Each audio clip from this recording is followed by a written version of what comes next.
আজকে হঠাৎ করে মাইক বায়না দিতে গেলাম কেন?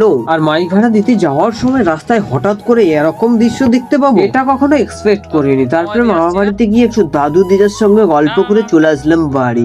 নমস্কার বন্ধুরা, আজকে আবার একটা নতুন গল্পে আপনাদের সকলকে স্বাগত জানাই। তো আজকের ভিডিওতে আমরা দেখাবো মাইক বায়না দিতে গিয়ে হঠাৎ করে মামা বাড়ি গেলাম কেন। সবকিছু থাকছে আজকের এই ভিডিওর মাঝখানে। তো চলুন বন্ধুরা, ভিডিওটা প্রথম থেকে শুরু করা যাক। তো তার আগে যারা আমাকে চেনেন না তাদের জন্য নমস্কার বন্ধুরা, আমি বিনয় মাহাতো পশ্চিম মেদিনীপুর জেলার প্রত্যন্ত এক ছোট্ট গ্রাম থেকে বসবাস করি। আর এই ছোট্ট গ্রামে ছোট্ট ছোট্ট ভিডিও আপনাদের সামনে উপহার দিয়ে থাকি। চলুন বন্ধুরা, আজকের ভিডিওটা প্রথম থেকে শুরু করা যাক। আজকে আমি আর ভাই দুজনে মিলে রওনা হলাম সকাল সকাল মামা বাড়ি যাওয়ার উদ্দেশ্যে। আর যেতে যেতে মাঝপথে দেখা গেল হঠাৎ এক কাণ্ড।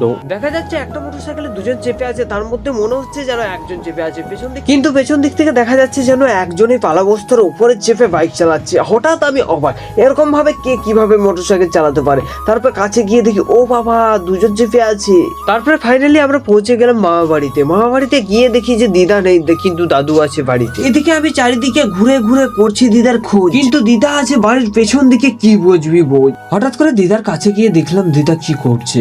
আসলে বাড়ির পেছন দিকে আছে সবজির বাগান, আর সেই সবজির বাগানেই দিদা পরিচর্যা করছিল সকাল সকাল। আগেকার ছোট্ট কুয়ো, আর এই কুয়োতে ধাস খেয়ে খেয়ে মাটি ঢুকে যাওয়ার কারণে বাঁশ দিয়ে বাঁধা আছে যাতে জল তুলতে সুবিধা হয়। আর এই কুয়ো থেকে দিদা জল তুলে তুলে তার সবজি বাগান পরিচর্যা করে বা জল দেয়।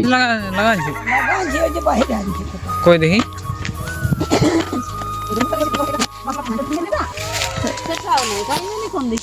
এটা ফিফা গাছ।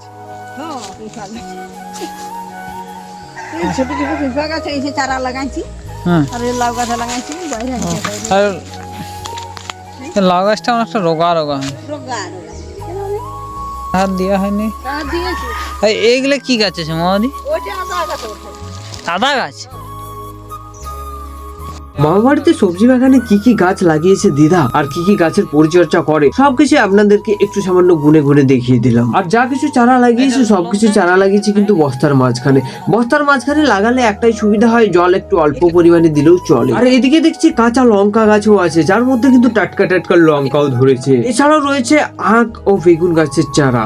এদিকে সবকিছু দেখার পরে দিদার সঙ্গে চলে আসলাম বাড়িতে। এদিকে বাড়ির পাশেই রয়েছে একটা শিব মন্দির, যেটা চৈত্র মাসে ধুমধাম করে পুজো হয়। তারপর দিদা দাদুর সঙ্গে অনেকক্ষণ গল্প করার পরে বেরিয়ে গেলাম। তারপর যাবো পাশের গ্রামে, একটু সামান্য বাইক ভাড়া দেওয়ার কাজ আছে। আর তাদের বাড়িতে গিয়ে দেখি ধান ঝাড়ার কাজ চলছে। এরপরে আমরা চলে গেলাম বক্স দেখতে। এখানে রয়েছে বিভিন্ন রকমের বক্স সেটআপ, তার মধ্যে থেকে আমাদেরকে যেগুলো দেওয়া হবে সরস্বতী পুজোতে সেইগুলো দেখানো হলো একটু।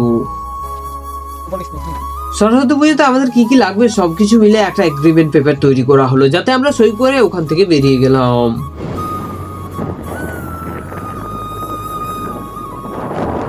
এরপর চলে আসি আমরা পিড়াঘাটাতে। আর পিড়াঘাটাতে এসে এখানে ক্রিকেট খেলা চলছে। আর ক্রিকেট খেলা চলছে মানে আমরা একটু দেখবো না এটা কি করে হয়। আর এখানে খেলাটা দেখার পরেই আজকের ভিডিওটা শেষ করবো। তো চলুন একটু খেলাটা দেখে নেওয়া যাক।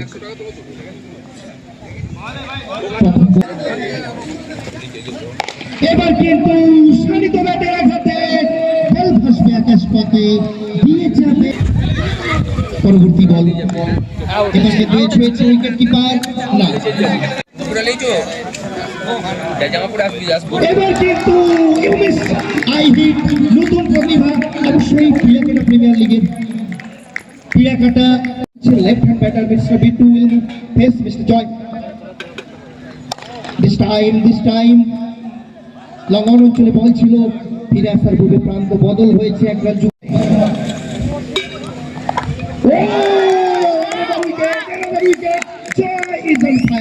যে কথা বলছিলাম